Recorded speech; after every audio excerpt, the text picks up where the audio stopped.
thing I knew, I was giving birth to a baby in the toilet. I didn't know what to do. I have no idea what the sex was. I never looked at it. So even in the bag, it's got some oxygen in there. It's breathing. It's taking some breaths. It's probably moving. It's got to be making some kind of noise. I really don't remember it making noise.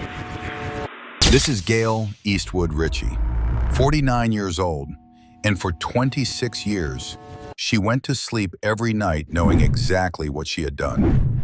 In March of 1993, on a remote, snowy road in Geauga County, Ohio, a paper delivery woman spotted something lying on the side of the road. She stopped and found the body of a newborn baby boy, abandoned in the snow, alone, still connected to his umbilical cord. He had been placed in a black garbage bag and left there like he was nothing. The coroner determined the baby had been born alive. He had taken breaths. He had been a living child, and someone had left him on that road in the middle of winter to die. The community was devastated. They raised money for a headstone. They held a funeral. They named him Geauga's child. And investigators spent the next 26 years trying to find out who he was and who left him there. For decades, nothing. DNA tests that went nowhere. Suspects ruled out one by one. The case sat cold while the community kept coming back to that headstone year after year. Then in 2018, investigators tried something new, a technology called investigative genetic genealogy, the same method used to catch the Golden State Killer. They built a family tree from the baby's DNA, 1,400 names, years of work, phone calls to France, Lebanon, England, detectives coming in at midnight when they thought they had a lead. And eventually, all 1,400 names pointed to one woman, Gail Eastwood Richie, a wife, a mother of 3, a church camp counselor who had been bringing her own children to that same camp, just miles from where she left her baby, year after year after year. What investigators didn't know yet was that this wasn't the first time. How many other times has this happened? One other time. One other time? Watch as a detective sits across from a woman who spent 26 years building a normal life on top of a secret. Watch her stay calm. Watch her speak about her child as it. And watch the moment detectives tell her they already know there is more to the story. At the end of this video, you will see the sentence Gail Eastwood Richie received. This is her interrogation. Gotcha. Well, is there anything else we can get you? Do you need to use the facilities or anything, Gail? No. No, you're sure you're okay? There's some tissues there for you. As we indicated, Gail, at the house, our intention is at this point not to arrest you. You're not under arrest, okay? And we would like to get your side of the story, though. We just didn't want to do it there in your house with the kids come in or anything. That's just not a good situation, obviously, with the topic at hand. But I do need to, because we brought you back here, I want to go over a couple things. Again, at this point, you're not under arrest. Okay, you are free to leave. Okay, so I'm going to just read you your rights real quick. You have the right to remain silent. Anything you say can and will be used against you in a court of law. You have the right to an attorney. We'll provide one free before any questioning if you desire. And you can stop answering questions anytime. Do you understand that? Yes, I do. And with that being said, we do appreciate your cooperation. Obviously you had indicated that your parents had told you that we had been out, so I'm sure that you had kind of knew that this day was coming, that we were going to be coming out to talk to you. And you know that we got their DNA, which is what ultimately led us to you. And what we would like to do is, we're not here to judge you. We don't know what was going on in your life at the time. We know that there probably weren't as many options for people at the time, but with that being said, we'd like to, get your side of what happened.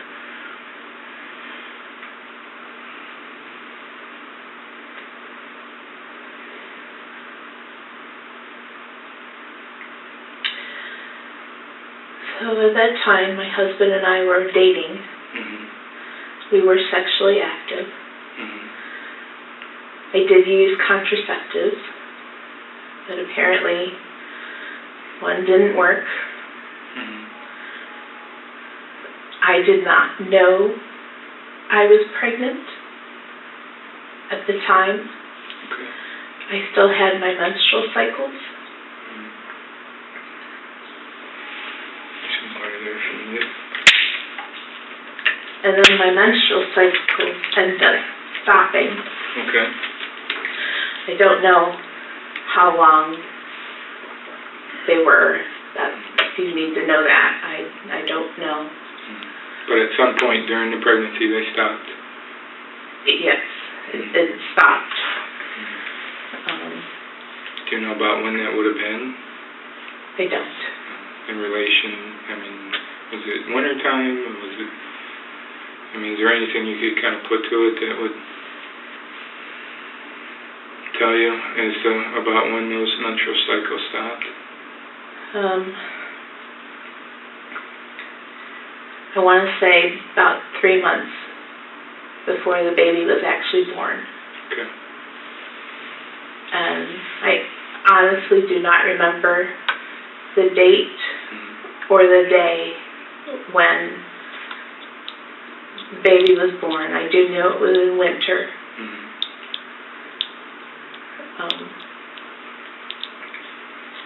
I was at work. I was a nanny for a family in Shaker Heights. I was waiting for them to come home from school. I hadn't been feeling well at all that day. The next thing I knew, I was giving birth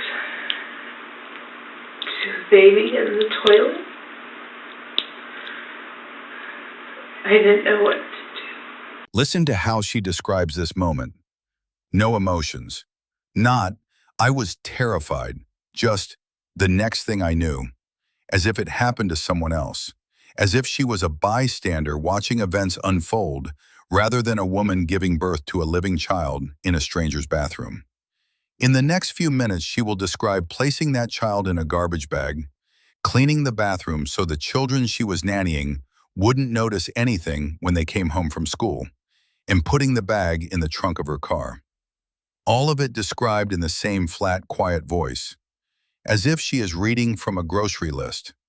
That voice is going to stay with you for the rest of this video.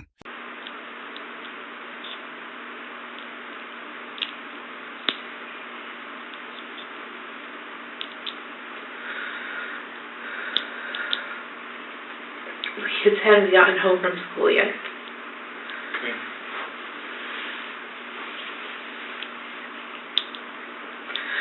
The only thing I could think of was to put the baby in a bag.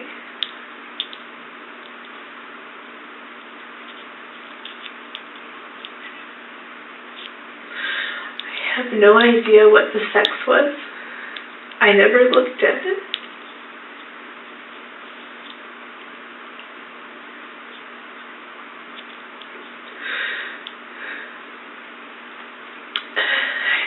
Out to my car and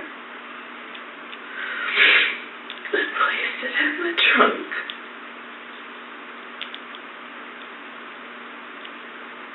And I cleaned up the bathroom.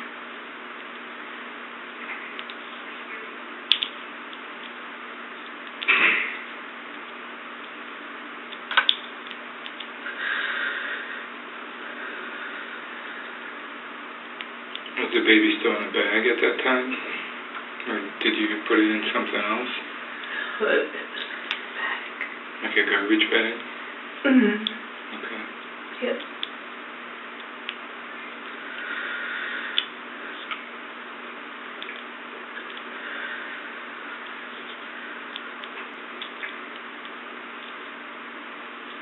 Where were you living at the time? My parents. Okay. I was still on at home. Harwich there? Yes. Okay.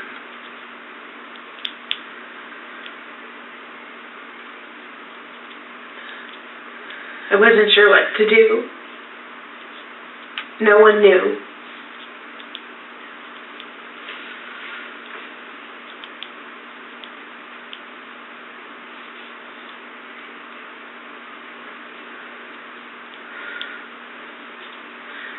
Then we had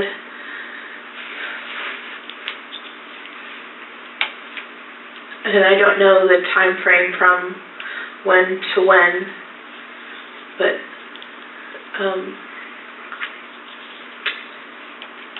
camp that were associated with Koinonia out here. I came out with our youth group for a weekend.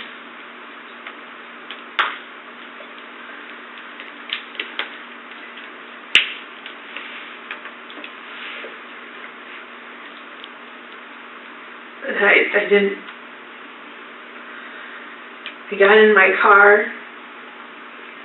I left the camp for a while. I got in my car. From Camp Koinonia? Yes. I have trouble sitting there, I apologize. Yes.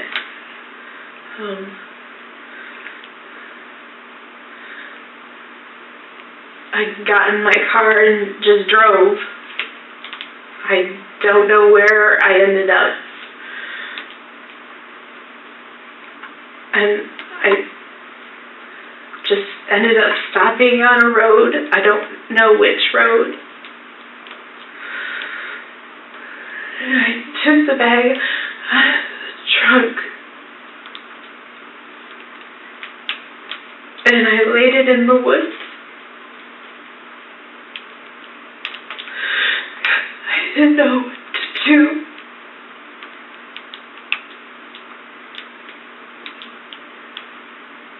About how far from the camp were you, do you remember? I have no idea. I really don't know. I don't. Other than driving to the camp, I really don't. You couldn't go too far because you didn't know the road, so how would you get back, right? I guess. Was anybody with you in the car? No. No. No, I was by myself.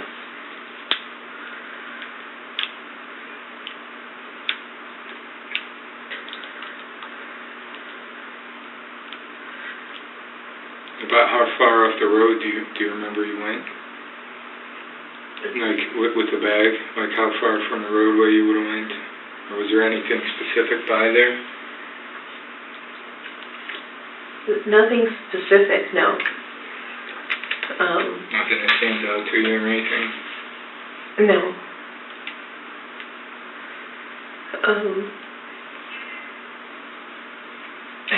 I remember stopping on the road.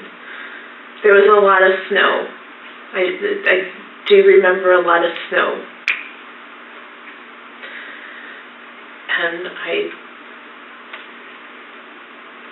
walked in as far as I could, and I left the back.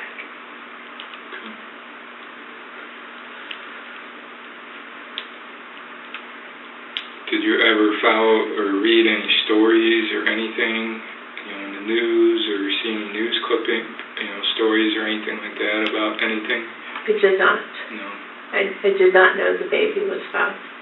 Okay. At what point do you know that the baby was found? Was it recently? Was it a long time ago? Or? No. You were at my parents. So that's the first time that you had known that the baby was found? That a baby was found. Now getting back to, you said you were at this family's house in Shaker Heights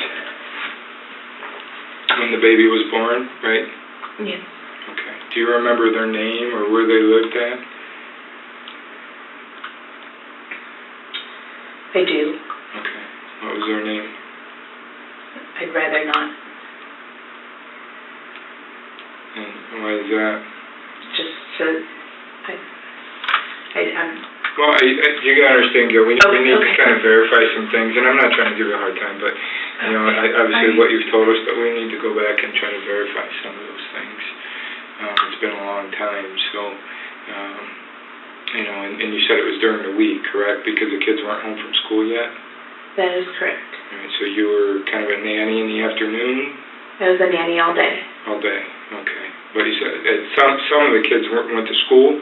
There were 2 children. There was 2 children, and they would go off to school? Yes. And then what time would they come home from school? 3:30. Okay. And you would stay till about what time? 6. Usually 6. 6 o'clock, and then you would go, and that's when you went home from there? Yes. Okay. So, do you remember what day it was? Was it Thursday maybe, or Friday? I honestly don't remember the day or the month. But you said you went to a weekend camp that weekend, right? I don't know if it was that weekend. It may have been a whole week. Okay. Before.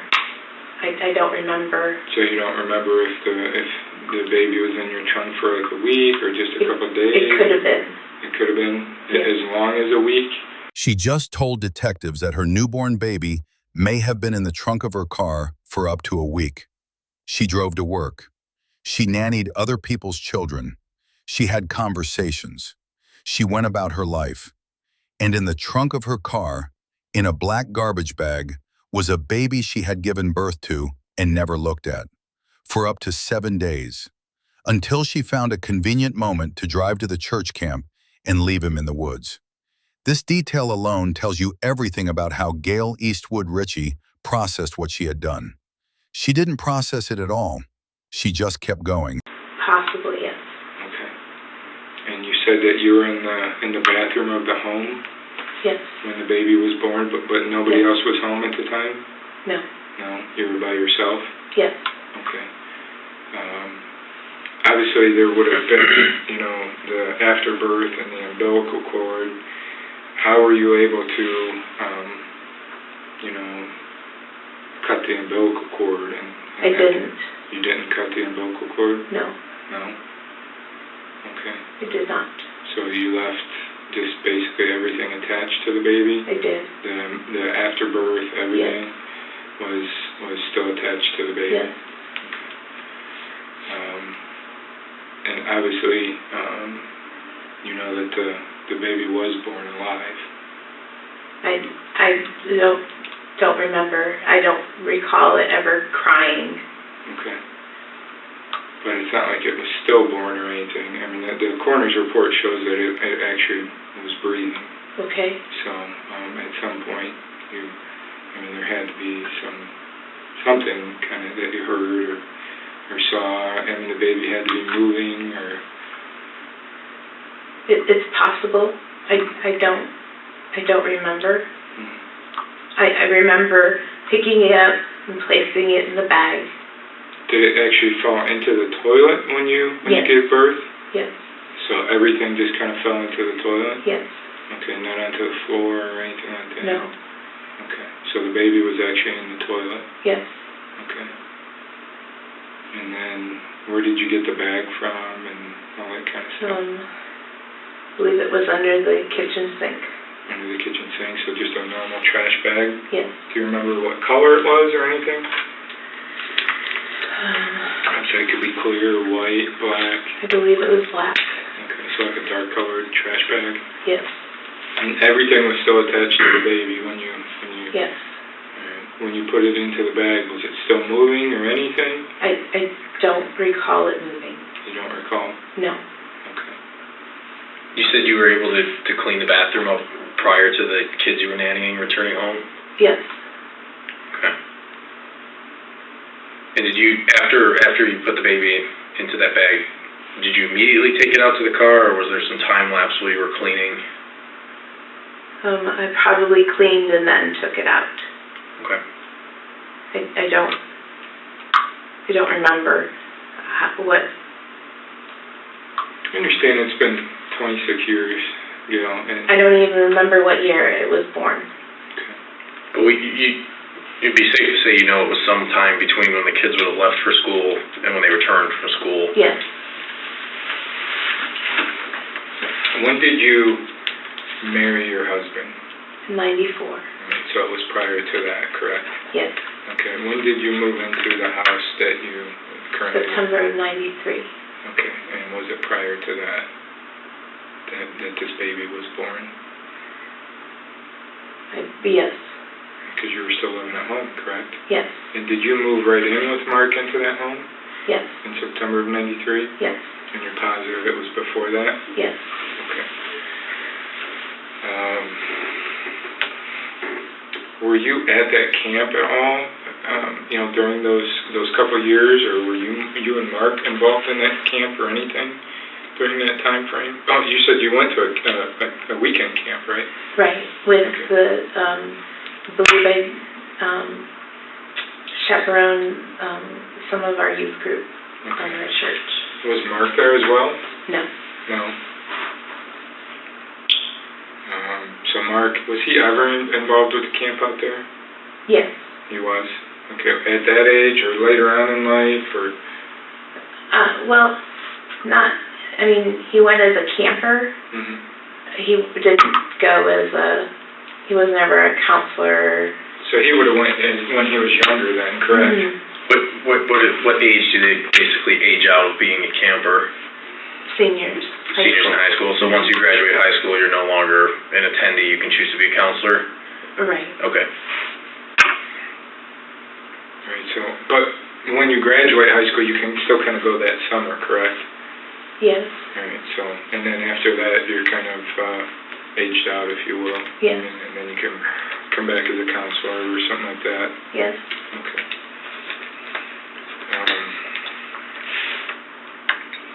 How long before you moved into that house do you say the baby was born? Was it months, weeks, years? Well, it was in the winter. It was in winter? So was it like that winter before you moved in? Or was it a couple winters before?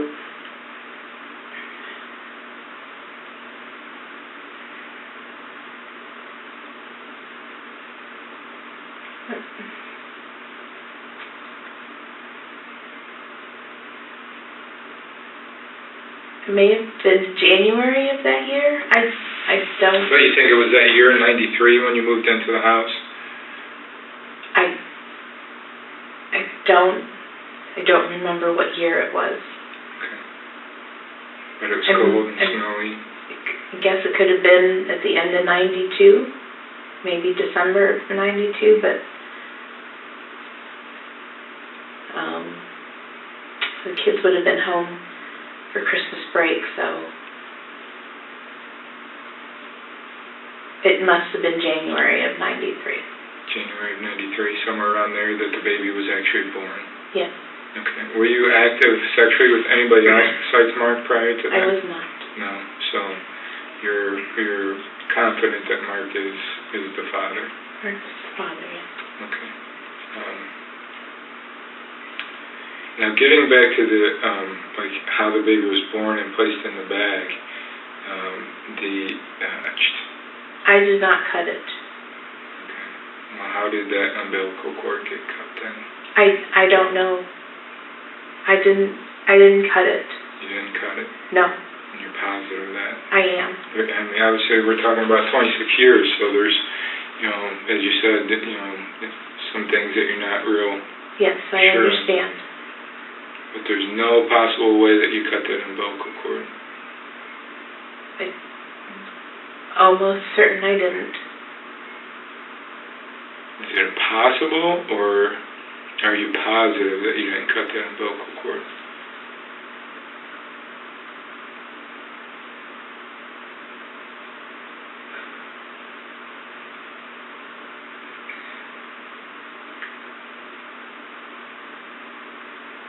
Because there's a couple things, Gail, you've told us a lot, but there's a couple things that I am kind of struggling with, and some of that is to do with the baby, because a full autopsy was done. The baby was found. Obviously, that's clear now. And the umbilical cord was cut, okay. And the coroner's report can show that the baby was born alive, okay. And that the baby had taken breaths. Okay. So that tells me that the baby was moving, and there had to be some type of screaming or something that you heard or saw. And I don't know if that's just something that you don't want to remember, obviously due to the circumstances. It's possible, but I really don't remember it ever making a sound. How about in the bag? Was it still moving around in the bag? Or had it kind of maybe drowned in the toilet? Or was it still kind of moving around in the bag? Well, I can tell you it didn't drown in the toilet because it didn't have water in its lungs. No, I don't think it stayed in the toilet long before I put it in the bag. So even in the bag, it's got some oxygen in there. It's breathing. It's taking some breaths. It's probably moving. It's got to be making some kind of noise.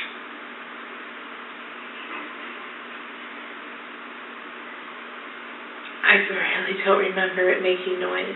The detective just explained to her that her baby was alive in that bag, breathing, moving, making sounds. In her response, don't remember it making noise. Not, that's not possible. Not, I didn't know, don't remember. She uses the same phrase throughout this entire interrogation whenever she reaches something she doesn't want to answer. Don't remember, don't recall, I think, maybe. It is the most carefully constructed amnesia you will ever hear, because she remembers everything else in extraordinary detail. The color of the bag, the road she drove, the snow on the ground, the buildings near where she left the second baby. She remembers everything she chooses to remember. I really don't. Do you remember the bag making any noise? Was the bag moving, crinkling?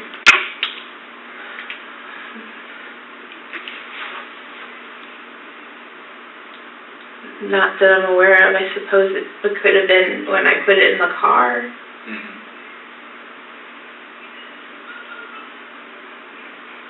But either in the toilet or when you quickly put it in the bag, it had to be making some kind of noise or moving around or... But ultimately, due to your condition at the time, your intention was no matter what, you weren't going to keep this baby. I didn't know what to do. Didn't know what to do. But because of those circumstances, you didn't know what to do. Was it because you were young, because you weren't married?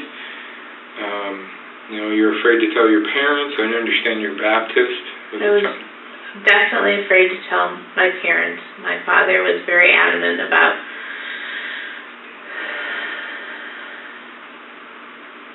not having children before you're married. Because his sister and nieces all had children and he didn't want that.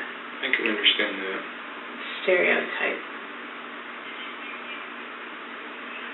What else was going through your mind at the time? Why you said that I don't know what to do. I'm not keeping this baby. What else was going through your mind at the time? Well, I think part of it was more of just where I was at, and worried about the kids coming home, and I didn't know what to do.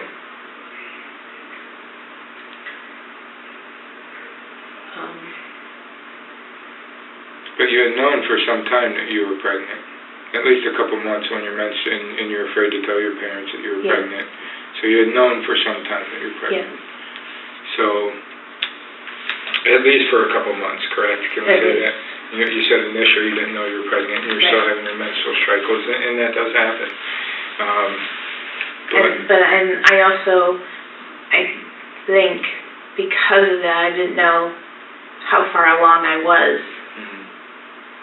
But you hadn't told anybody? I had not. And you weren't sure what to do? I was not. And, did you intend on having the baby, or, what were your intentions? You said it kind of come unexpectedly that day, but it sounds like you had made your mind up that, you weren't in the right spot at the time, you weren't telling anybody, this was kind of what you were planning on doing, for lack of better words. I suppose. Had you planned on, what were your plans when you found out you're pregnant? And I I don't know. I don't know what, or don't remember, I don't know what my intentions were. I mean, were you gonna, I mean, at least for some period of time, you know you're pregnant and you're gonna keep this baby, or you're gonna tell Mark at some point?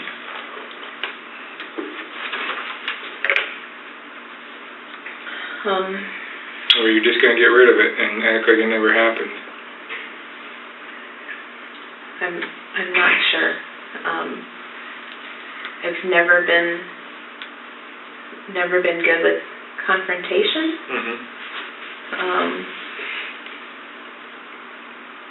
So I think I've always tended to keep things to myself to avoid confrontation. So I'm not sure what, I don't know if I ever had a plan or what I was going to do, or I don't remember. What do you think Mark would have said if you would have told him at the time? I'm not sure. Had you thought about that? Like what you were going to tell Mark, or when the baby came? I don't even know if I thought about it. I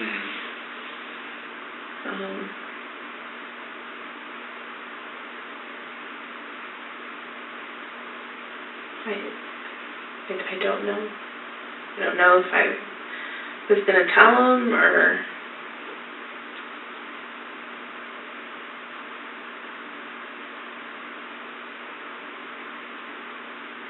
did you think there was going to be confrontation with him when you told him?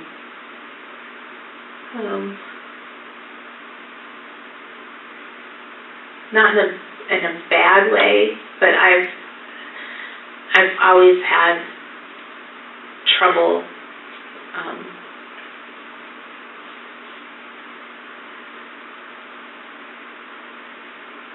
dealing with things, situations.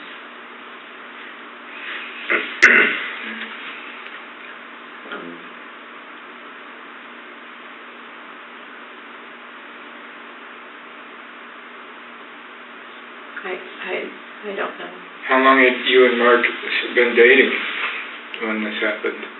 When did you meet Mark?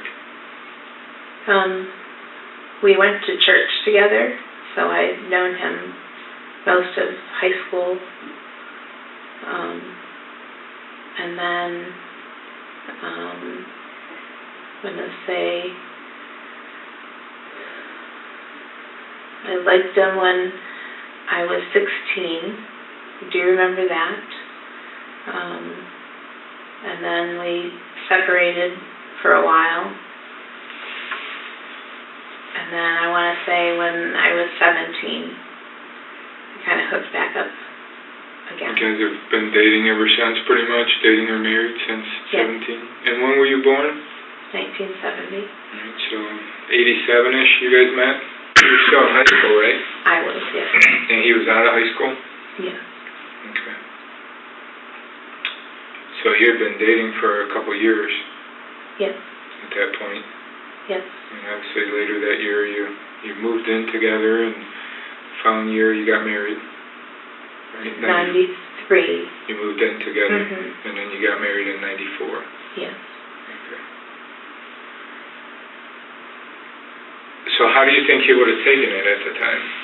What do you think he would have said? Were you afraid that he was going to leave you? What was your concern with telling Mark? I can understand you said your dad didn't want you to have kids out of wedlock.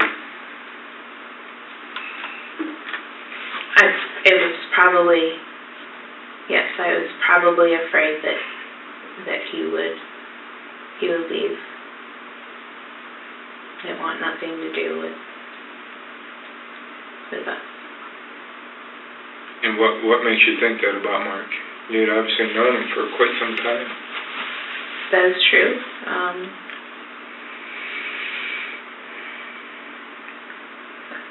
I think I was afraid also for what his family would think.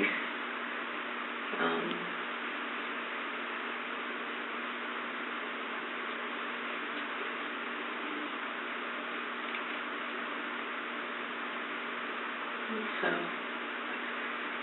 I always go to the worst scenario and not the best scenario. And what was the worst scenario in your mind? Him leaving me.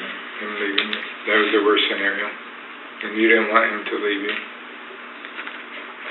So, in your mind, the way to keep him is to not have this baby. Because you wanted to keep him around. Right? So that's why you hadn't told him, and that's why you hadn't told your parents. And I'm not trying to put words in your mouth, so it seems like this was kind of your plan, whether or not it happened that day or another day, but this is what you had anticipated happening, or the outcome being. You weren't going to tell anybody, you weren't going to let anybody know that this was happening, and whether it happened that day or another day, this was your intentions, because you didn't want to lose Mark, and you didn't want to upset your families.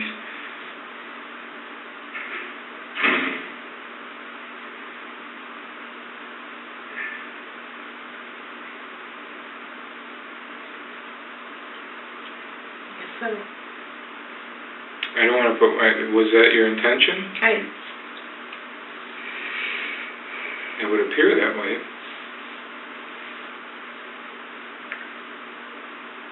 Because in your mind, if you tell Mark, he's going to leave you. If you tell your parents, you're going to be ashamed, and if his family finds out, you don't know what they're going to say.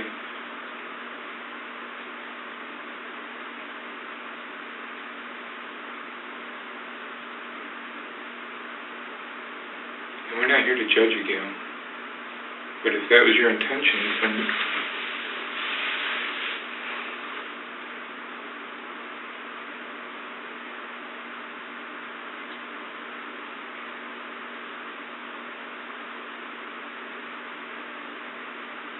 I don't think it was mine.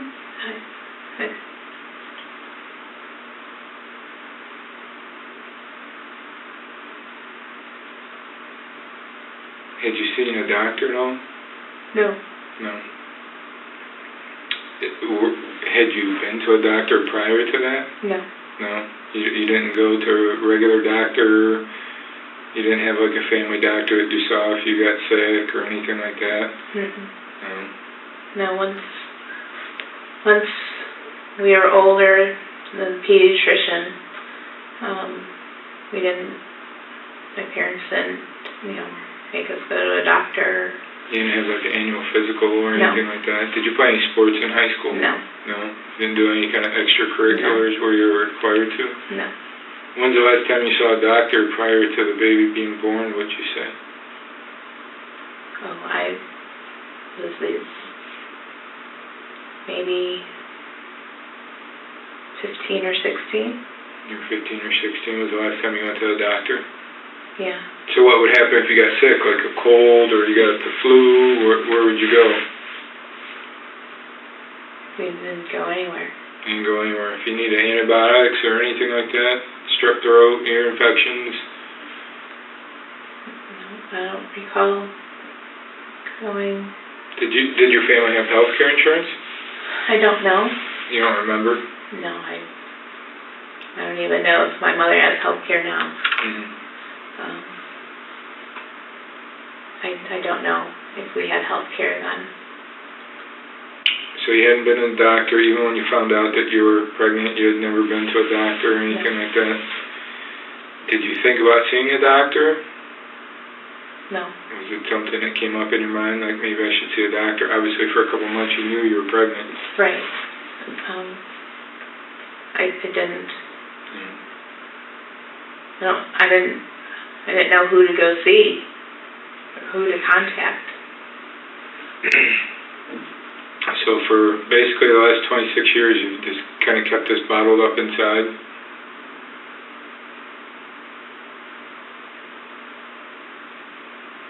Yeah.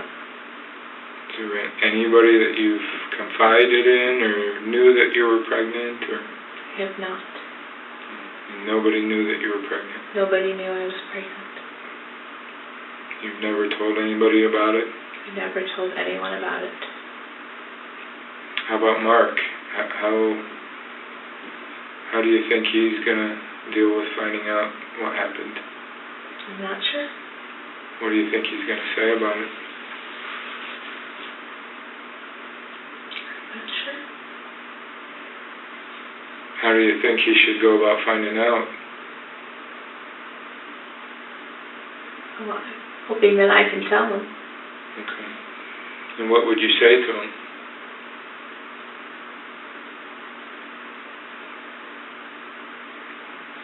I think I would just go through what we just went through and tell him. And you're not sure how he's going to take that? Sure, he'll be upset. I think he will.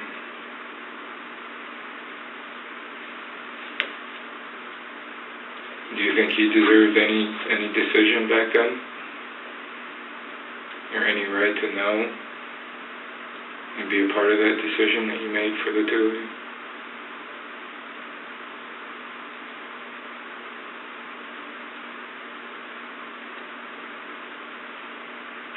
Back then, I didn't know what to do.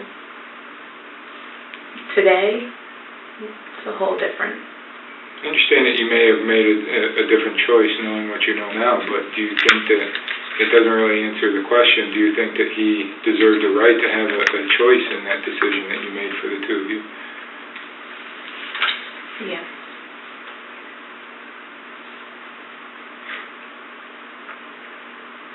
What do you think his choice would have been back then if he would have known?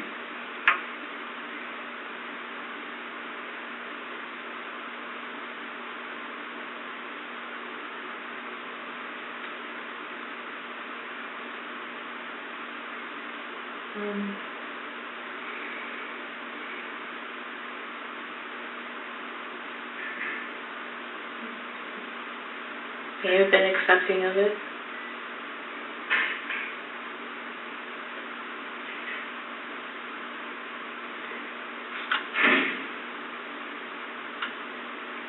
But he wasn't really given that opportunity.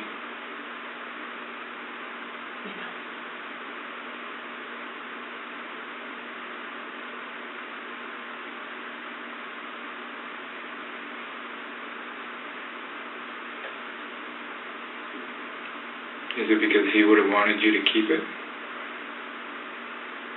No. No.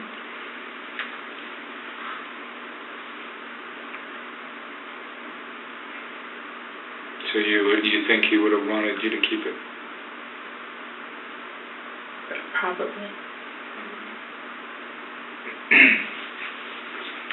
So is that why you didn't tell him? Because you didn't want to? Because you weren't sure what to do? And you didn't want him to have you keep it because you weren't ready?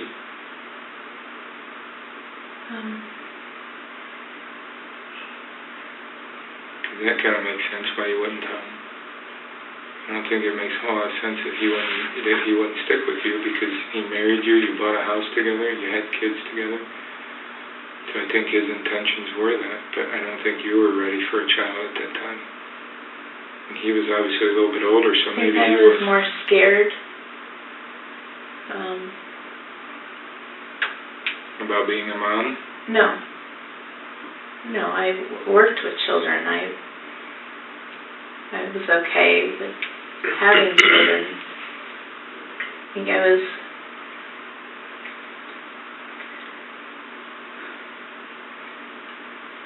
more concerned of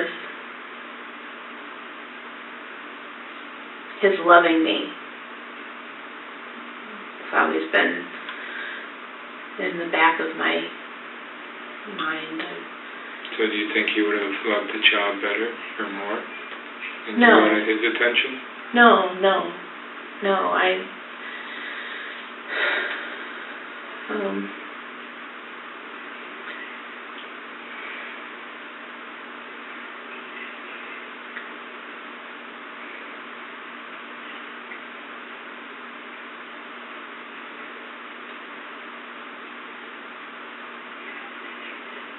really the only man that ever loves me.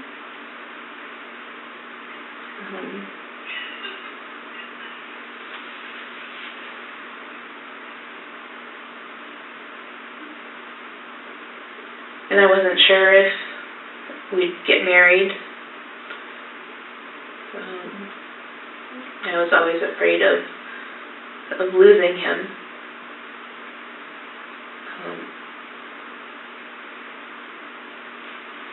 So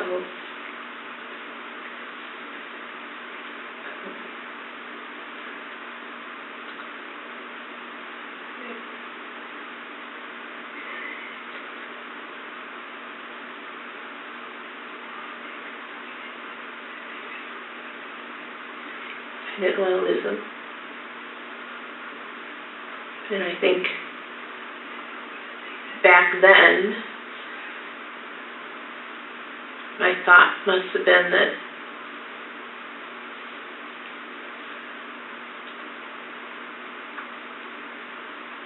I would lose him, because I didn't know any better. So you would rather lose a child than take the risk of losing Mark, the only man that's ever loved you. The detective says this quietly, almost gently, and Gail doesn't argue with it, because it's true. She killed 2 children because she was afraid that the man she loved would leave her if he found out she was pregnant. She didn't consider adoption. She didn't consider telling her parents. She didn't consider any option that involved another person knowing what had happened, because every option that involved another person knowing risked losing Mark. And losing Mark was the one thing she could not survive. So she survived it another way.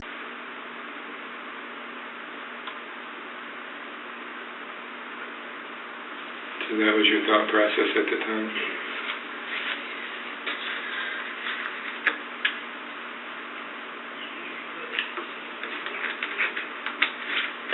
I think so. That's something that, this is a very traumatic experience, and this is not something that goes away. This is something that, obviously has been in your mind for the past 26 years.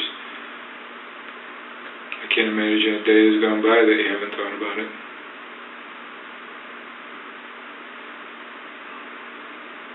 Well, not ever knowing if the baby was found, I didn't. So you never saw, there was news articles, newspapers, news stories, even up until 2016. There were news stories on WKYC and different news, and there was, reward posters and all kinds of stuff. They had a ceremony for the baby. I did not know. You never heard that throughout the years? I did not. What went through your mind when you found out that we were at your parents' house 2 weeks ago?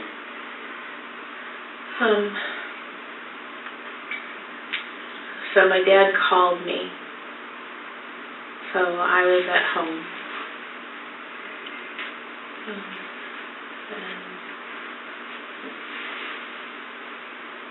I just went through a whole anxiety and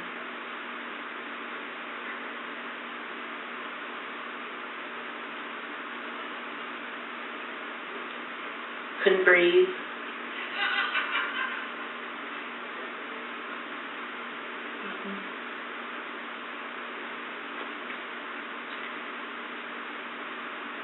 Kind of been like that for the last 2 weeks, off and on.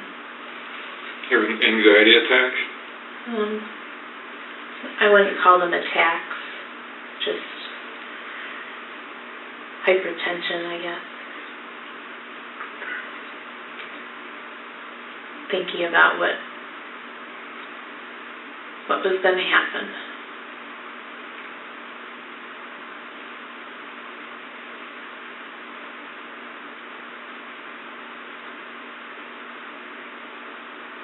Did you tell your dad when you spoke with him? Did I tell him what? Did he know? Did you express to him that it was your child? I did not. Do you think he was able to determine that while he was on the phone with you when you had your anxiety strike? I don't think so. I was short because I was getting ready to leave for work. So, and his memory of the details weren't the best, so. He's older. He's a little bit older, and He is. kind of confused a little bit. Yes. He had a massive heart attack 3 years ago, and this is,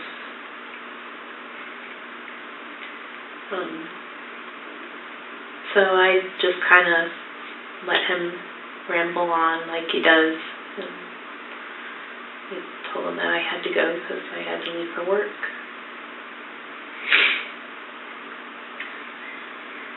So right now, the only people that you've ever talked to about this are the two of us sitting here in this room. Mm-hmm. There's no one outside of this room you've ever spoken to about this or that would know about this? I have not.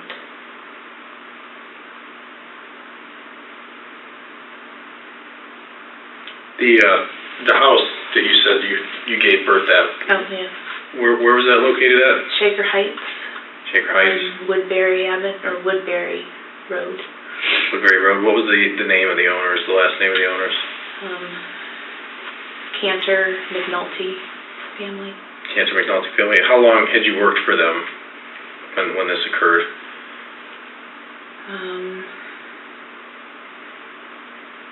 Well, I worked up, let's see, my twins were born in 97, and that's when I left. I stopped working in June of 97, or May of 97. And I had worked for them for 4.5 years at that point. When you left in 97? Yes. You'd worked for 4.5 years? 4.5. It may have been, I think it was 4.5 at that point. So you stayed working for them for a duration of time then after all this occurred until you said the birth of your twins? Yes. And those are your oldest children of the twins? Yes. Okay. Back to the day of the birth. You said you retrieved the bag from under the kitchen sink, is that correct? Yes. Okay. What method of closing the bag up did you use when you put it in the trunk of the car?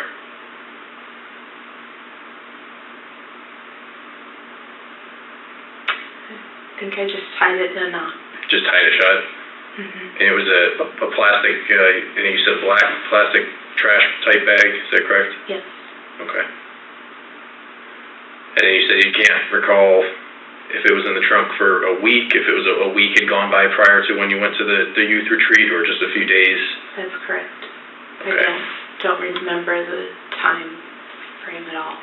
Would anyone else have driven that vehicle? No. That was your car, you owned that car? Mm-hmm. Okay. What kind of car was it? Do you remember? That time I had a Ford Taurus. What color was it? Tan. A tan Ford Taurus. Mm-hmm. Did you purchase the car, or was it something your parents bought and it was just, you were the only one who drove it? I'm pretty sure it was in my name. It was in your name? Yes. So this was 93, so what year would that car have been? Was it newer, older? It was older. It was a used car. Mm-hmm. I don't remember what year it was. Do you remember how long you had it for? Did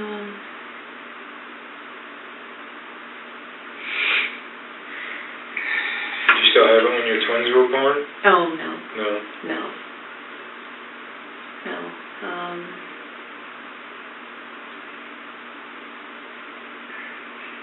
I don't even think.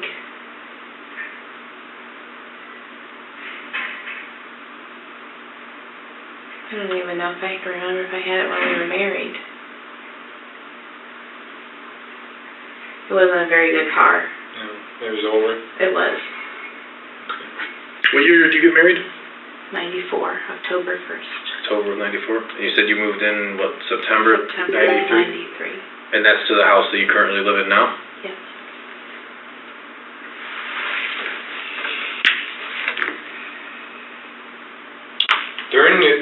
pregnancy, Mark never knew that you were pregnant. He could never tell. Did you remain active with him during that time frame? I believe so. Yeah. And you could never tell that you're pregnant. It never came up, like, He never said anything. I never said anything. Obviously, at that time, you guys had to be talking about some type of a future together, because just a few short months later, you kind of moved in together, and within a year and a half, you're getting married, so there had to be some kind of talk. So we did purchase the house in '93, but he never let on that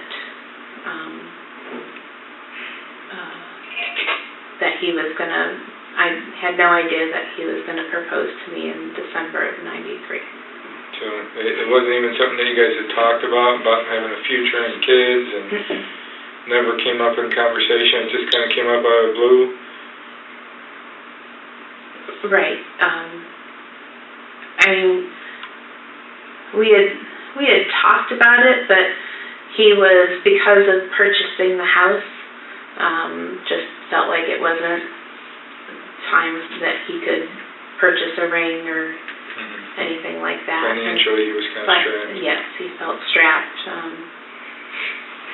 But typically, people talking to kind of come up in conversation while you guys were dating. I'm sure it did, yes. And was he always of the opinion he wanted like a large family, or what did you two talk about? I think we were both agreed that we thought 3 children was a good, nice number of kids. So you both had wanted kids? Yes. And had talked about having a couple, at least 3. Yes. And it was a good number, so. Yes. And they had come up throughout your dating? Periodically. I mean, it wasn't point of conversation all the time. No, I'm sure it wouldn't be. But you guys talked about having a future together and yes. And raising a family. Yes. So it seemed like he wanted to have kids. Yes. And eventually you did have kids. Yes. So again, what is it that was going through your mind there in March? That made you think, if this was coming up in conversation and you guys were talking about having a future and getting married and having 3 kids, what is it that he wants kids? When you guys are dating, you're talking about it in the future. What is it that made you not want to tell him? I was scared. I was scared as to what my father would think.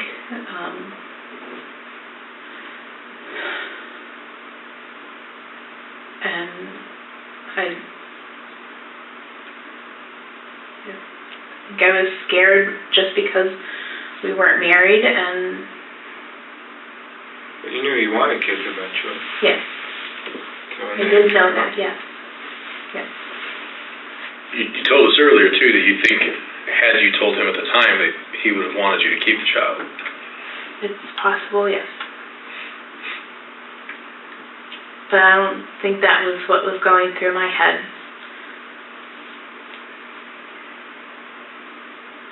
That wasn't going through my head.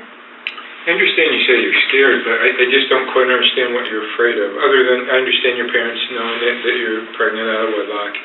But as far as, telling Mark, you guys are dating for 4 or 5 years at that point at least. Mm-hmm. You guys are talking about having a future. You're talking about occasionally, not every day, but talking about getting married, talking about having kids. You both want kids. Mm-hmm. Later that year, he buys a house and proposes to you. Mm-hmm. It doesn't. I'm struggling with the fact that you're scared to tell him. When it's just met. There is a one night stand. I know. I don't.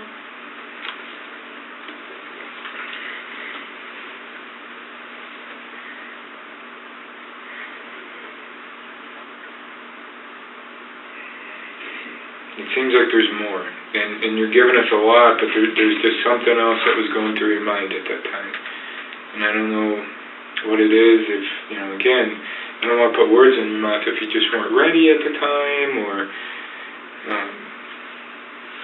what was going through your mind? I could see if Mark's saying, listen, I don't want kids, I never want kids, we're never getting married, but he's talking about it, and you guys are having conversations about it. You guys are even talking about, we want 3 kids, and lo and behold, you have 3 kids.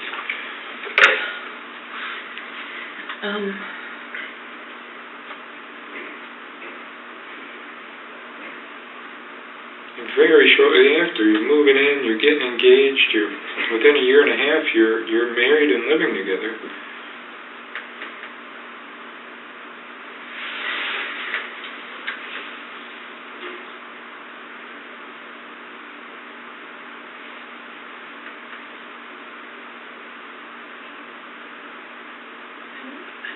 I'm not sure. Really, I'm not.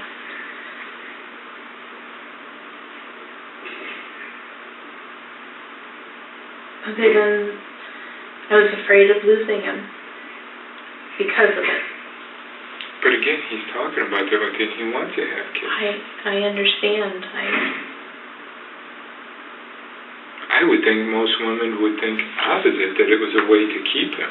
That it would almost be a way to keep him. We have a child together, and it's kind of a way to. But I don't understand how that would make you afraid to lose him. You guys have had a relationship for several years. You're in a relationship. Yes.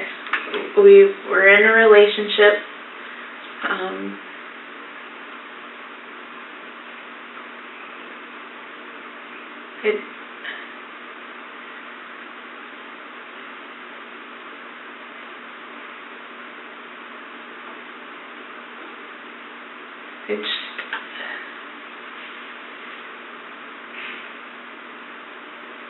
I was afraid. My father finding out.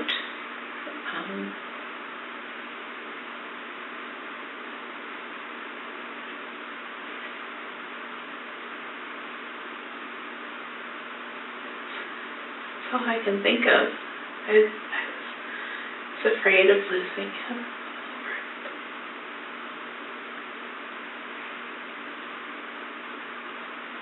I was never felt certain that he loved me.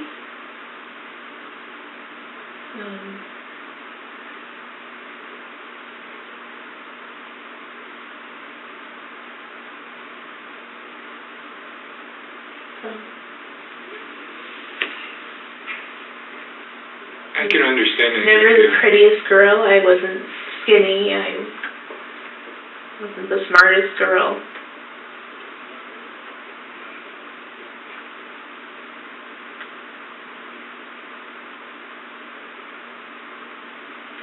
I never thought highly of myself.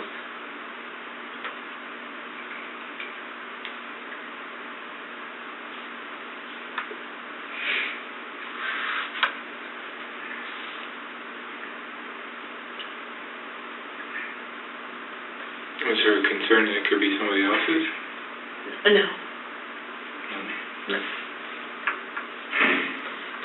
Nope. I could see that if you're worried that, maybe it was somebody else's and you're afraid to tell them.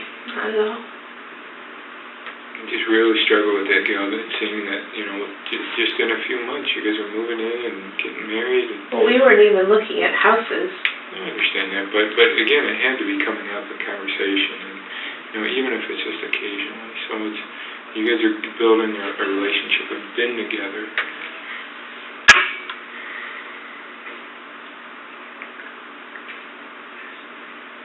Yeah, but it took me a long time to feel truly loved by him.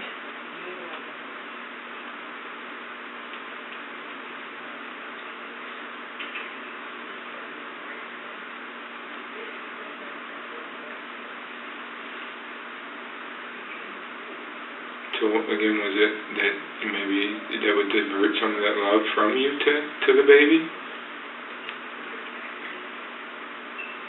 And the baby would be getting his attention and you wanted his attention? No, I don't think I thought that at all.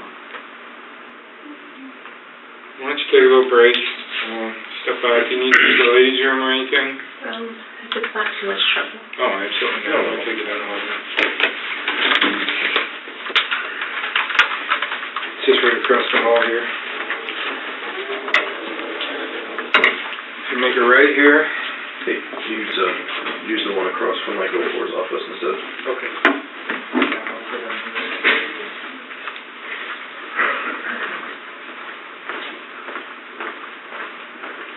Back with you, okay? Is there anything else I can get you, Gail? Okay.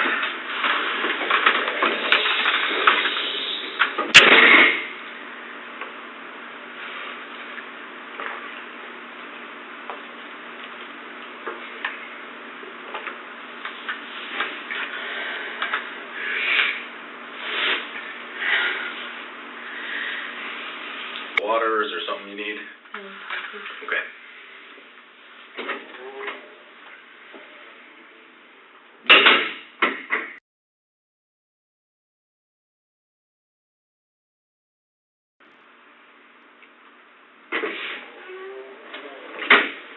Guess your other water if you want one there, Gail. How you doing, Gail? I have to go to the bathroom again. Do you? Oh, we'll take care of that.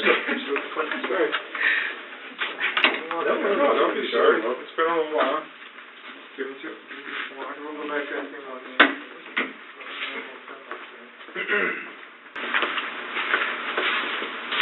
You doing okay still? I'm kind of calming down a little bit. Yeah. Have you thought of anything else in the meantime since we talked that maybe you think we should know about? Not really, no. No. What's kind of taken a whole while is we also had a search warrant for your husband's DNA too. Okay, because we had believed that he was the father as well. We had kind of connected some family members on his side of the family as well. Not as extensive as we had on your side of the family. We've actually been working your side of the family for quite some time. We have probably 1,400 people in a family tree that we amassed. Working the DNA back until we recently obviously made contact with your parents, but we had believed that he was related to the baby as well. So we made contact with him. He had made some statements that were a little contradictory to what you had told us. Had you ever been pregnant prior to this pregnancy? No. No. There's, besides your 3 children that you have and this baby that we're talking about today, is there any other pregnancies or children or anything besides those 4? No. Throughout your whole, life up to this moment. Even prior to 93?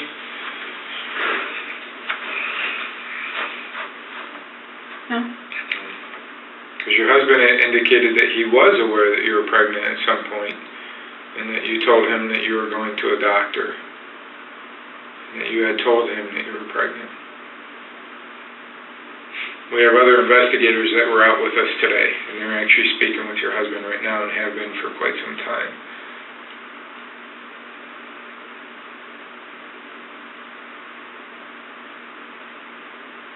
No.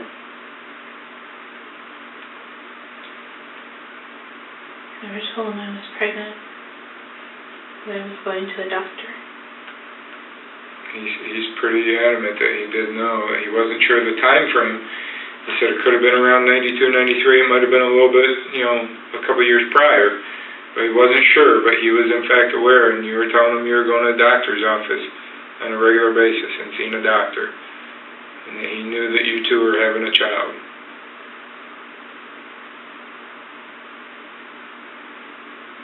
Is there any other pregnancy or any way that he knew about this? Maybe you just don't remember?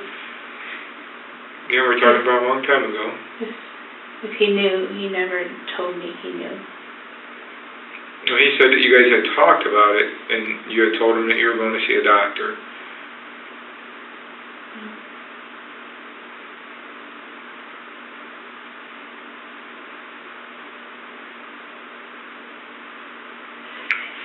Were you pregnant again prior to this baby we're talking about today, and you never told him? No. So you've, for sure, only been pregnant 3 times in your life? I had a miscarriage before the twins, but we were married then. Okay. When do you think that was? I think it was 95. Okay. And he was obviously aware of that pregnancy, or no? Yeah. Do you recall about how long you were pregnant? Pretty sure I heard the heartbeat. Do you know what trimester that would have been?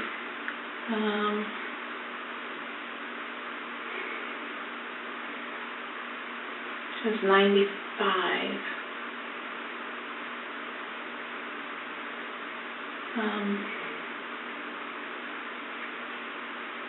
I know I lost the baby in September. Of 95, you think? Yes. Okay. Which doctor were you seeing at that time? It was Dr. Herman. Herman? And where was his offices located? At Hillcrest. At Hillcrest Hospital? I think he was across the street in those medical buildings. Okay. How many times did you go to see Dr. Herman? For that pregnancy and then for the twins. Okay.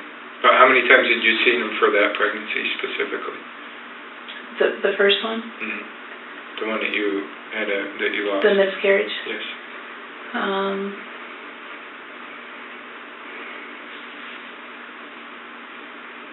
2 or 3.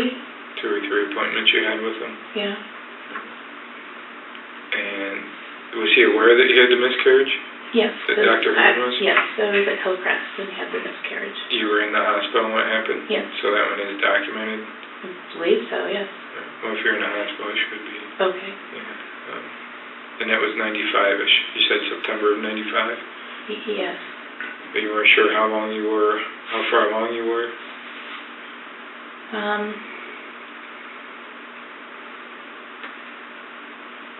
Maybe 2 months. 2.5 to 3. So most likely still in the first trimester? Yeah. Was there ever a time prior to the incident we're talking about today that you ever thought you could have been pregnant? No. No. You said that you and your husband, did you like him when you were 16? Did you guys date a little bit when you were 16? We did. What caused you guys to separate? You said you separated for a while. He just didn't ask me out anymore. Okay, so you went on like a couple dates, or were you guys kind of, yes, exclusively seeing each other? Oh, yeah, no, just a couple dates. On a couple dates? Mm-hmm. Okay.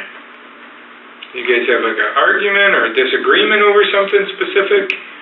No, he just never called to ask me out again. And then I reached out to him. After a period of time? Mm-hmm. And how long was that period of time? Oh, I don't know. I was 17. What made you reach out to him? Well, I liked him. Mm-hmm. I was curious if he'd go back out with me again. And you said, obviously, during the time around this event and before that, you were sexually active with your husband now, your boyfriend at the time. When were you guys first active? Not till maybe 18. When you were 18? Yeah. Okay. I think so, yeah. So was it the second time that you guys had started dating again? Yes. Okay. Did they tell you what caused you to have a miscarriage? Was there anything like were you having some type of a medical issue? Or? No, I just started bleeding during the night. Okay. And you got taken to the hospital then, I take it? Mm-hmm. Mark took me to the hospital. Mark took you to the hospital and Hillcrest there. Mm-hmm. Did you disclose during that pregnancy that you had been pregnant prior? No. No. Did they ask you that? No. No, they never asked you if you had previous pregnancy? No. Like any kind of doctor's paperwork normally, when you go to a doctor, and you said you hadn't been to a doctor previously right. for many years, so right. normally they make you fill out some, kind of right. intake paperwork, if you will. I probably filled out paperwork, yes. So I would think that was on there, any previous pregnancies, especially when you go to see a gynecologist or right. something along those lines that, they would ask you. Yes. If you had previous pregnancies, previous, times that you lost babies. So I would think that was on there, but you don't it was, or it wasn't, or you don't recall, or something? I don't recall. It could have been. I don't. But you don't remember if you would have filled it out accurately, or if you would have lied about that, about the previous pregnancy that you had? Well, if it was on there, I probably didn't mention it. So you probably would have lied, correct? Is that fair to say, if it was on there? Yes. Okay. Have you ever gone back to the area where you dropped the bag with the baby in it? I have not. Have you ever tried to find the area again? No. No? Okay. Well, you've been out to a camp or something, right? Because your kids went there, Yeah. I think. And I think, do your kids work there, Richie? Yes, I have 2 that are working there this summer. And what are they doing there? My son is doing maintenance, and when Courtney's done with her first round of internship at a daycare in Geneva, then she'll go out and she's kind of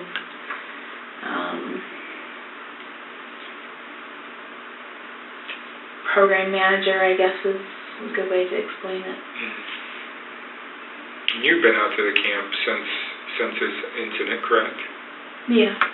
How does that make you feel when you go out there? Doesn't bother you? I just go to camp. But obviously you know that you left your child, just in a very close proximity to that camp. I don't remember where. But obviously you were at the camp and you drove from Yes. there, so it was somewhere close by. That doesn't Yes. kindle those memories, or? It hadn't, no. No, it's something you've just left in the past. She has been going back to that camp every year. She brought her own children there as they grew up. She walked the same roads, drove past the same trees, breathed the same air, just miles from where she left her baby in the snow. And when the detective asks how that makes her feel, she says it's something she just left in the past. No emotion, no hesitation. 26 years of returning to the scene and feeling absolutely nothing. That is not grief buried so deep it can't be reached. That is the complete absence of grief altogether. When you were out at the camp at the time that you got rid of the baby, you were functioning that weekend as a youth counselor, is that correct? Yes, I think I had a couple of teens there. Okay. Was there any other counselors with you that weekend, or were you the sole? No, I think I was the only one. How many teens do you think would have gone with you with just one counselor? I think there were 3 or 4 girls. It was like a weekend-long retreat, or so you stayed a couple nights? Yes. Okay. Do you remember any of those girls' names by chance? Yes. Who would they have been? At the time when they were teenagers, it was Erica and Monica Wilkins. And I don't recall, their older sister might have been there, Chris. What are Erica and Monica's names now? Do you know what their married names are? One is Stovall, and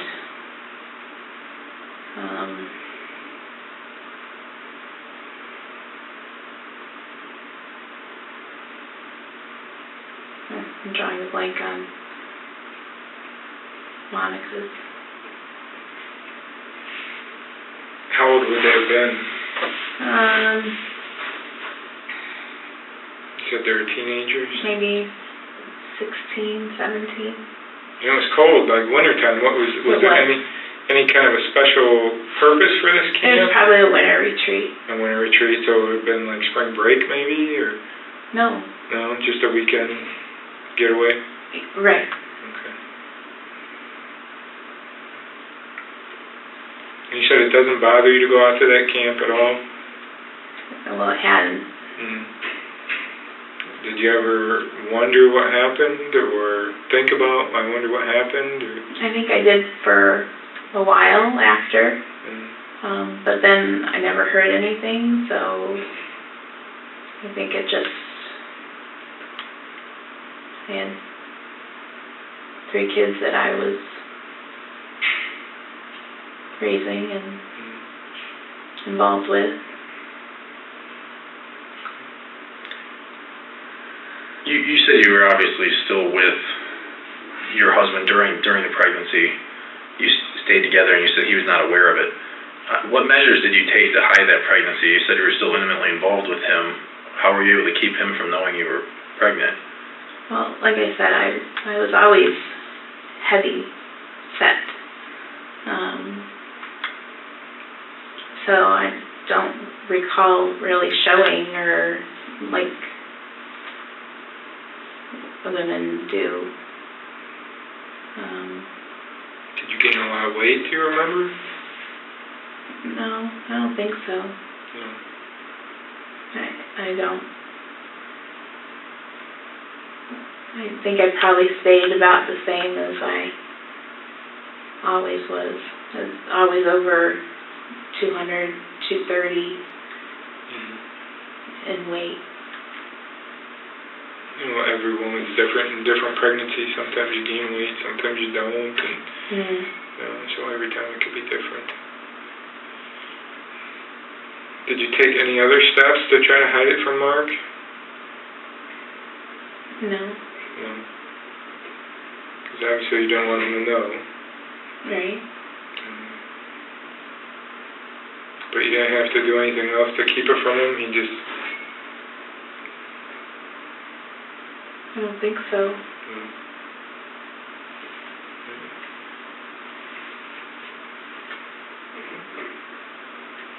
Since this has all been kindled up in the last 2 weeks, what's going on with you?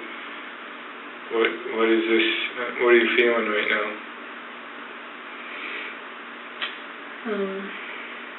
I'm ashamed, embarrassed.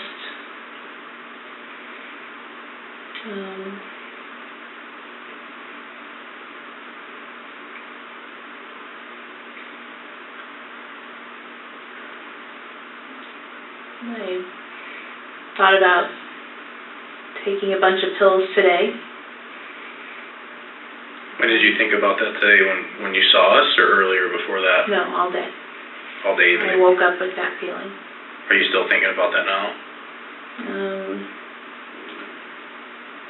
So when I got myself to go to work, still had it in the back of my mind that I would do that. What would the goal of that behavior be? To end your life? Yes. Okay. As we told you earlier, Gail, we don't want to see that. We're not here to judge you. No. There's a lot of other people judging me right now, and... Like who? Who's judging you right now? Well, myself. Yeah. And God.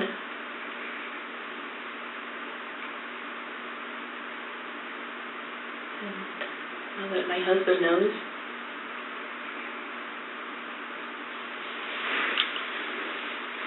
Well, that is our concern at this point, is your safety. Not only from yourself, but from other people. How do you think Mark will react to this? I mean, are you concerned that has he ever been violent with you? No, never. No, he's been a wonderful husband and father. Couldn't have asked for a better person in my life. Obviously, this is... And that's why I struggled so much with trying to tell him or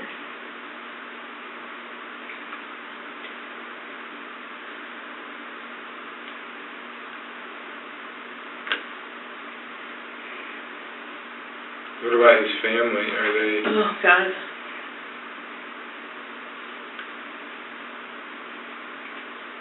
Can only imagine.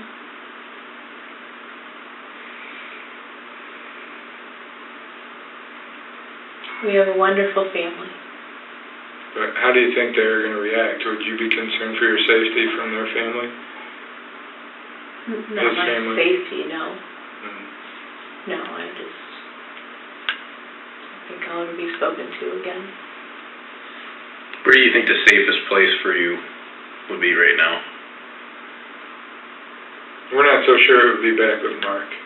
We're not saying it's not safe, but we're not sure how he's going to deal with that. This is something, obviously you've known this and battled with it for 26 years. This is something that has been literally dropped in his lap today out of nowhere. And I don't know how he's going to react to that. And we're concerned for him and for you.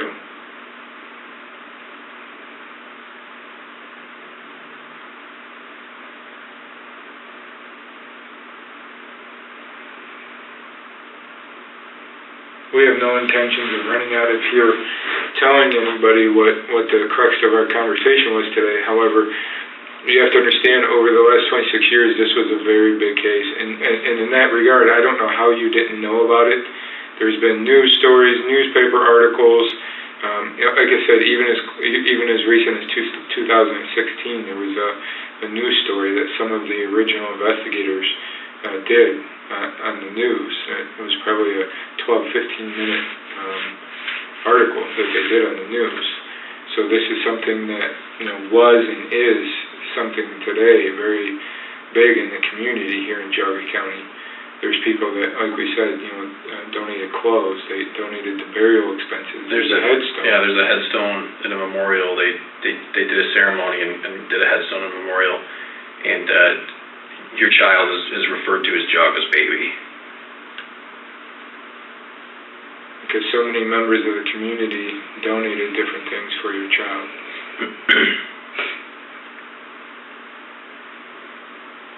And they maintain that gravestone. So this is something that is very big in the community. And with that being said, we are concerned for your welfare and what is the best place for you. So where do you think the best place would it be? With your sister, maybe? Probably not. No. Why do you think that? We have not told her. We did have a search warrant for her DNA as well, but we did not execute that today. So we have not made contact with her. We have only made contact with you and your husband today.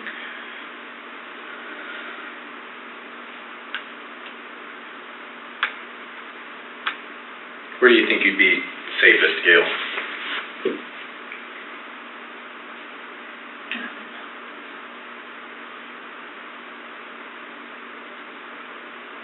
Are you still having thoughts or considerations of ending your life or harming yourself?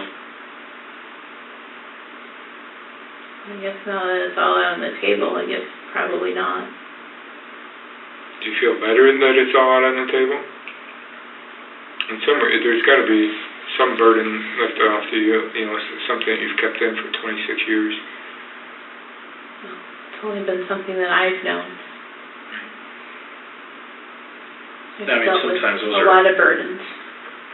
What other burdens have you dealt with? Growing up wasn't easy in my house. What is that? My father was an alcoholic for 16 years of my life. Is that easy to deal with? No. He was verbally abusive.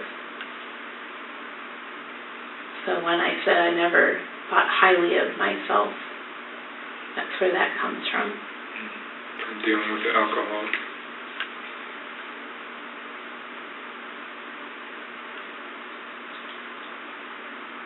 And speaking to a lot of your family, I understand that even though your dad was adopted, that was something that was, his parents were not known to be great parents. I didn't know that. As your father and two of his siblings, when your grandmother passed, they were given up for adoption. Your father was only like 18 months old, I believe. and he was given up for adoption.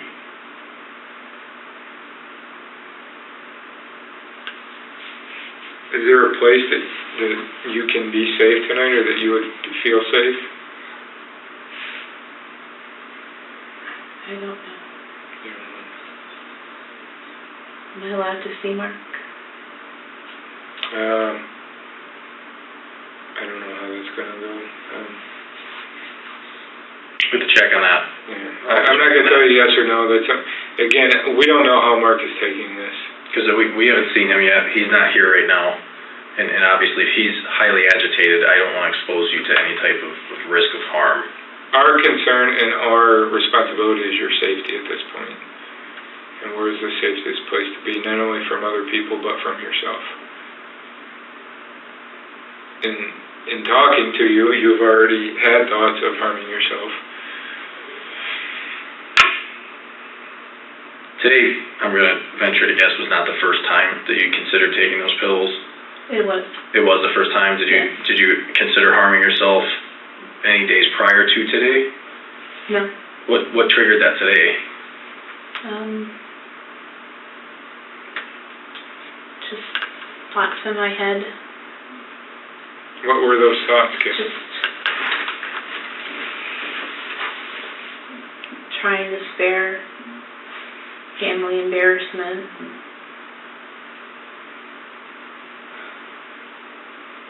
Shame and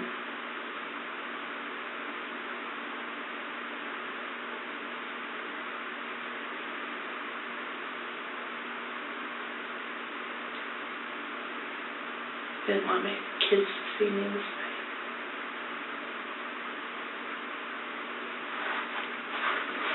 Your kids still love you, Gail. It's not going to change your love for you. You're still their mother.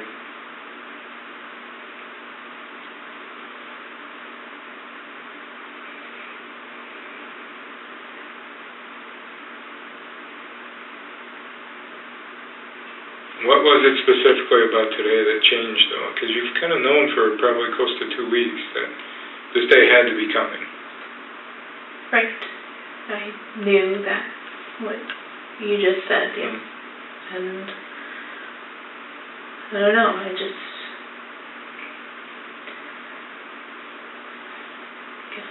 going over in my head what to do, how to tell Mark.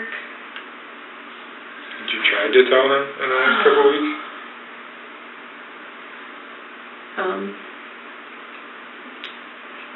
I've tried in my head to think how to tell him, yes.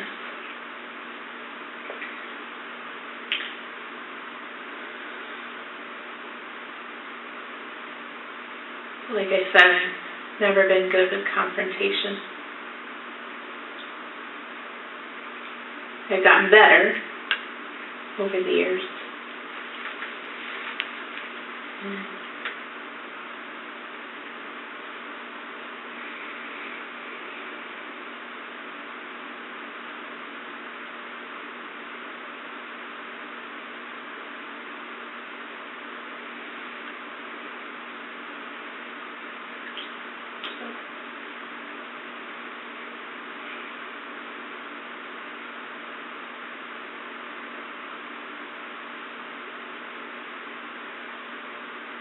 But ultimately didn't want to do it just because I didn't want my kids coming home and finding me.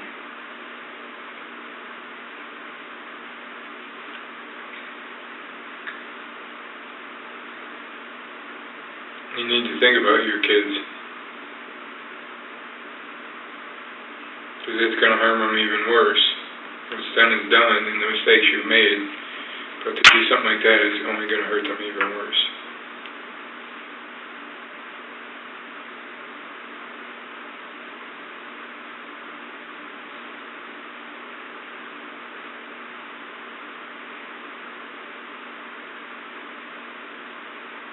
Have you ever seeked any other mental health professionals or seen counselors or anything, Al-Anon, AA, anything like that, to deal with some of the issues from your father?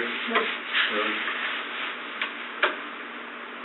No. And previous No, it wasn't to be spoken of. It was just... Have you ever previously had thoughts of harming yourself? No. No? It's never been an issue? What is it about your sisters that you don't think will be safe? Well, I suppose they'll be safe, but her husband's a police officer. Mm. So I don't... Do you get along with him? Yes, I get along with them fine. Do you think he's gonna... I mean, is there a concern with him, or... I mean, he's No, still your but- brother-in-law. I know, but Your family. I don't want to take this into their house. Okay. And you don't think you'd be safe at your parents' house? Well, I probably would, but they don't know yet. They don't know.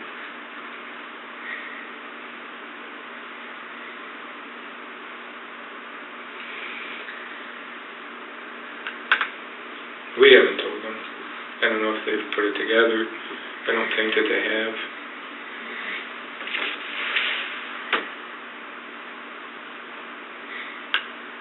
Is there anywhere that you could think of that you would be safe?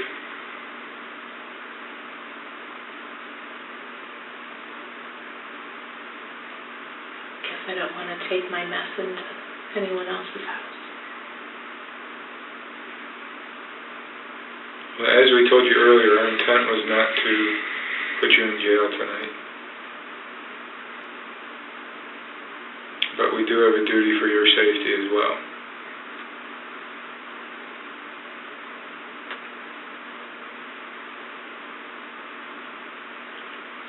Gail, if we had you talk to a mental health professional, would you be willing to do that? Would you speak with someone if we were able to find someone to talk with you? Sure.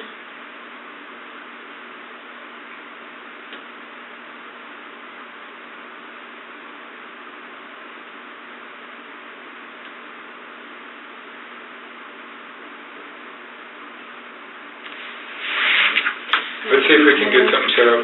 Gail, we have genuine concerns for your safety at this point. Yeah. You may not think so, but we do.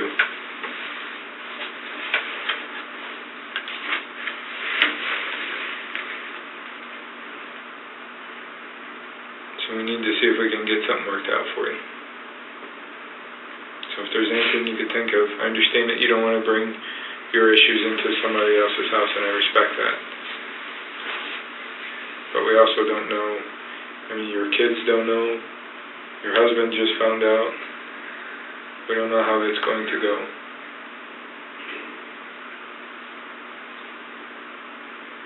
Gail, when was the last time you ate today?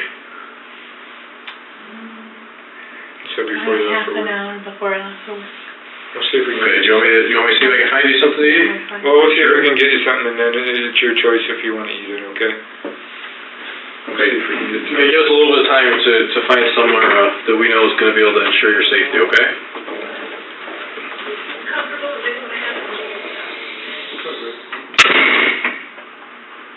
Okay. The last thing that we feel like we need to talk about with you is the fact that obviously you know now we had a search warrant for your DNA. All right, and we have your DNA, and that is not only going to be compared into the child, but also into the database. And there are many, unfortunately, other cases out there. And your DNA is going to be in the system, and it's going to be compared to all those cases.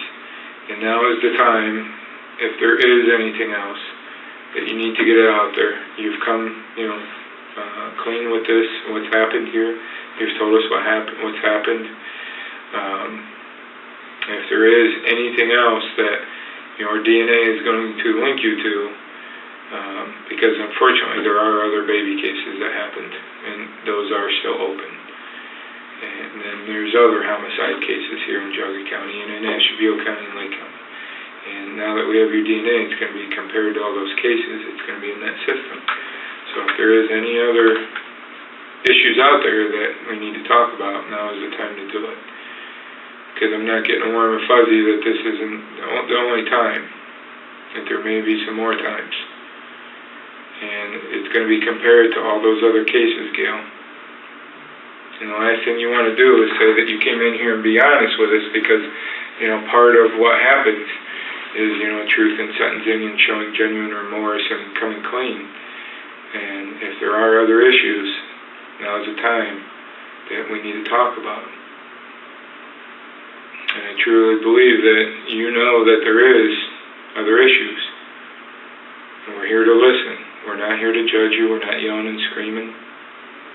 But you know and I know this isn't the only time. That there's more times that this has happened.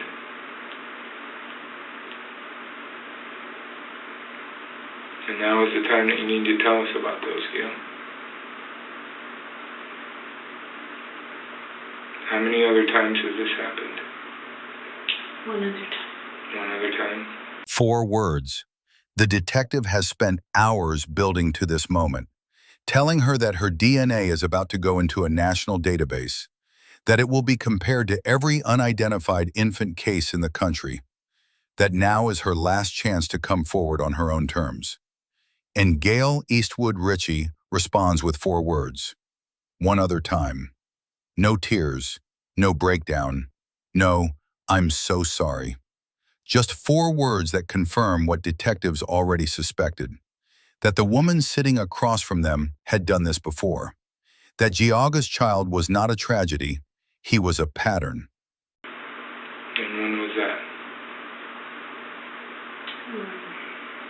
Was it before or after this child? Before. Before. Was that what Mark was talking about, the 1991? Because he had told our investigators in 1991 that there was another pregnancy that he was aware of. I didn't tell him Okay. I was pregnant. Mm-hmm. So he may have known. When was this previous pregnancy? Probably about that time. About the 1991 time? How old were you at the time? Would you remember that? Would that be easier to remember? 20, 21. Okay. 20. Explain that situation to us. Tell us what happened. Is it Mark's child as well? It is. Okay. And tell us what happened on that situation.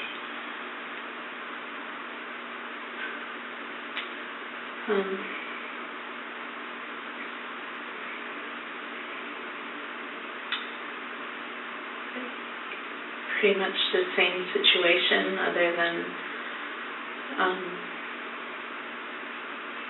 I had the baby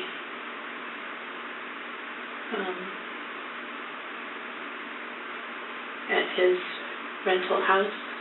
And where's his rental house? It was Euclid. Euclid? Is that in Harwich? Huh? What street was that on? No, it's where he was living in 248th Street. Okay. He rented from his brother. Mm-hmm.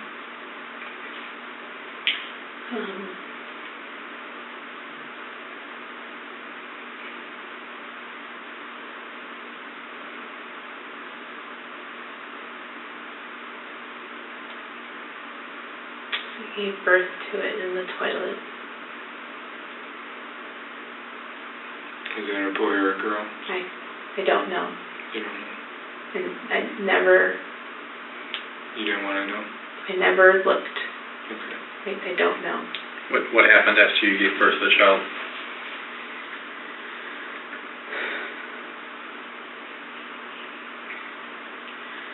I did the same thing. Put it in a garbage bag. And what did you do with the garbage bag?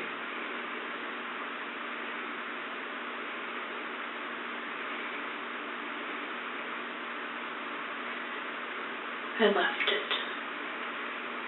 What do you mean you left it? What does that mean, Gail? I took it and left it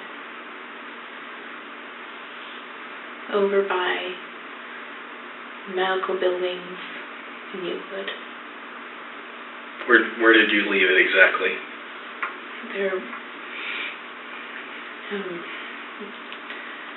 There's a road called Brush Road Goes up behind very tall medical buildings that are there. And I just left it over in the tall grass. Kind of like field area, you left it in the tall grass? Yeah. What time of year was this?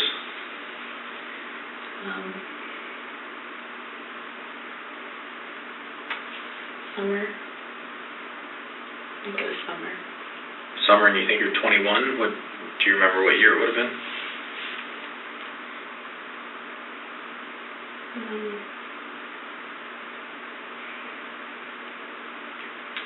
It's either 90 or 91. I don't recall what year it was.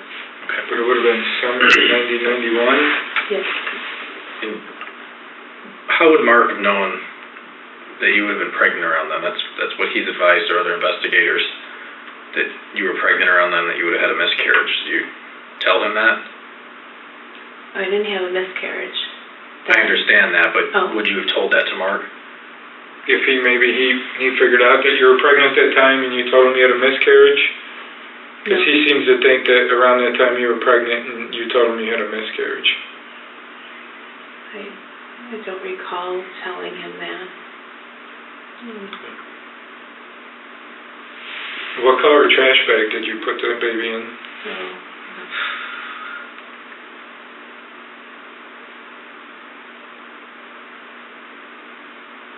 I'm not sure what he had at the time. Do you remember tying the bag? I probably did. Do you remember though?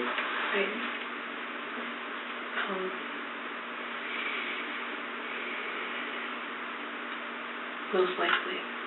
Or you're not sure? If you're not sure, No. don't say you're not sure. I probably tied it in enough. Was the baby moving in the bag? I don't remember. You don't remember? Do you not remember, or do you just kind of block that out of your memory? I may have. I really don't remember. You don't remember? Okay. No. And can you describe this building to us? Now, you said Mark lived on 248? Yes. And it was Brush Road, and I'm not familiar with Euclid, so was Brush Road close to 248, where his house was? Yes, it wasn't. It was up the road about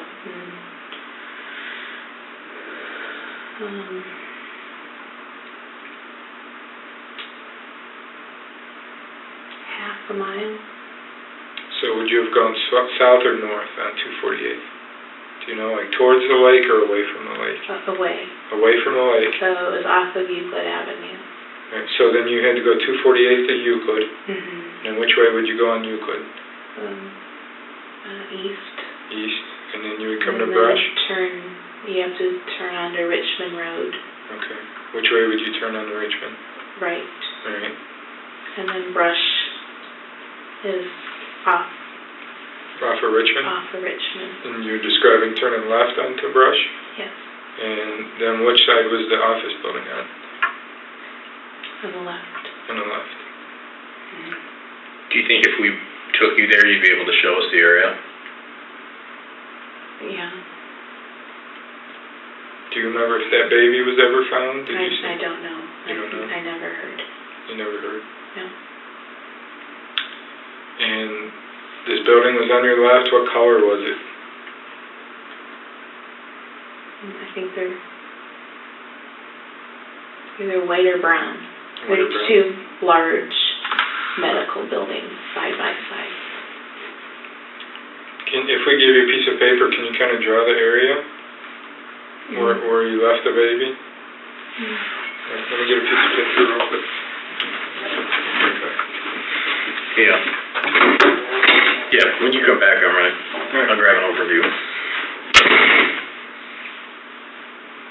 Gail, is that the only other time? There's only 2 times. Are you being honest with me about that? Yeah. Okay, because like Detective Seaman explained to you, your DNA will hit the database in a matter of days. And it's going to connect to all those files, all those missing unidentified persons. So if you're not being honest with us, we're going to know. So now is your chance to be able to get on the front end of this. There's nothing else you need to tell us. No. Okay.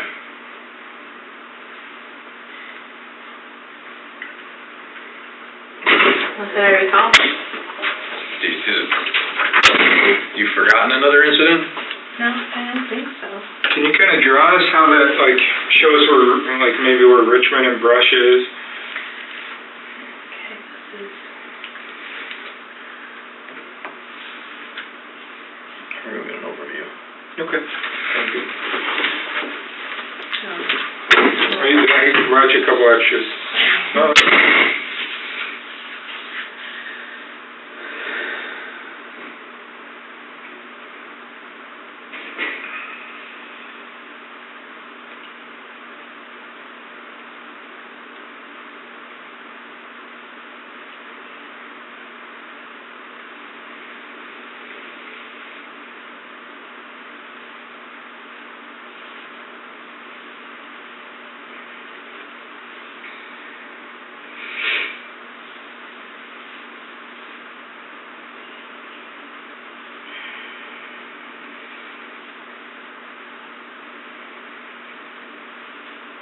Didn't make enough room for 2 buildings. Oh, that's all right. One. Is it by that first building? I think so.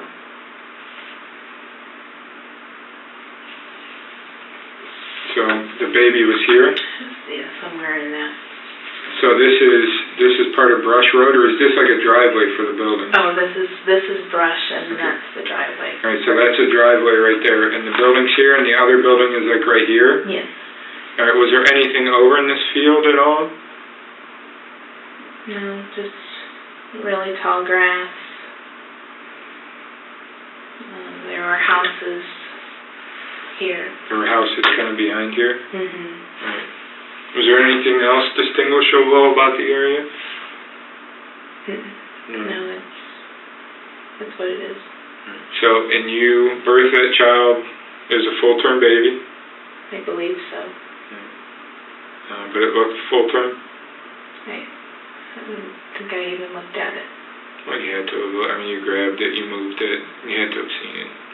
Whether or not you're blocking that out of your memory because you don't want to see it, but you did see it. Okay.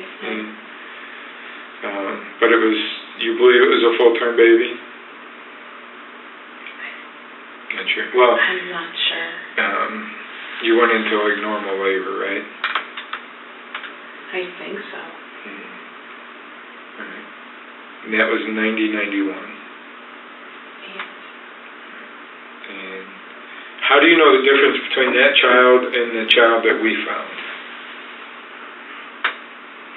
I mean, what is so distinguishable? Was it because of the location? That's what reminded you of, you know, the child that you birthed on 248th and the child that you birthed at the home in Shaker Heights?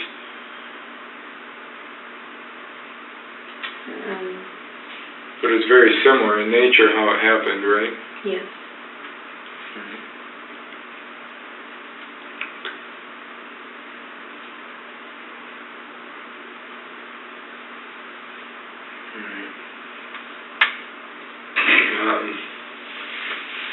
Anything else that you think that we should know about that case or that child? You don't know if it's a boy or girl? I don't. You know? I did not. Did you ever think about any names for these children? Just one word. The detective asks about both children, both babies she carried, both babies she gave birth to alone, both babies she placed in garbage bags and abandoned. And she answers with one word. No pause, no waver, no. I tried not to think about it or it was too painful. Just no. She never thought about names for her children. She never thought about them as people.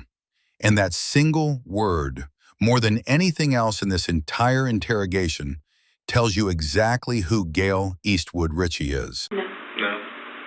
You didn't want to. Because you didn't want to.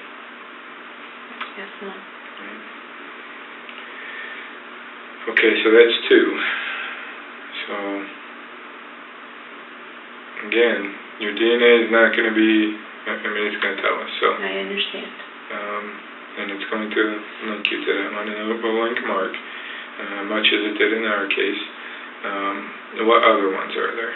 There are none others. There are none others. You're positive of that? Yes. Okay. Any other issues that you think are going to come up when your DNA hits the system here in the next few days? Any other crimes or criminal acts or? No. No. It goes into a big database just like fingerprints, so it's called CODIS. And that's where your DNA will go, and it will, be checked against any other, crime victims, evidence that was collected, suspect stuff. Nothing to anyone else. No. Just these two children. All right, hang on 1 second. Let me see what he's doing on the aerials, and we're gonna figure out how to get you over there and get you checked out.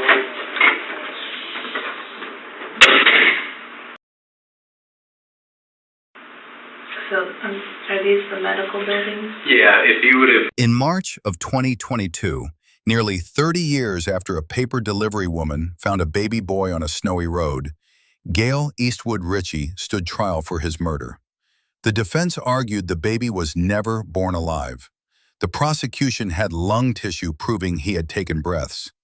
4 days later, the jury came back guilty. Gail Eastwood Richie was sentenced to life in prison with the possibility of parole after 15 years. Before announcing the sentence, the judge looked at her and said, "You gained that time on the back of a helpless infant whose body you concealed in the woods. In 2018, Geauga's child did more for you than you ever did for him." The second baby, left in tall grass near a medical building in Euclid in 1991, has never been found. Without a body, that case remains inactive.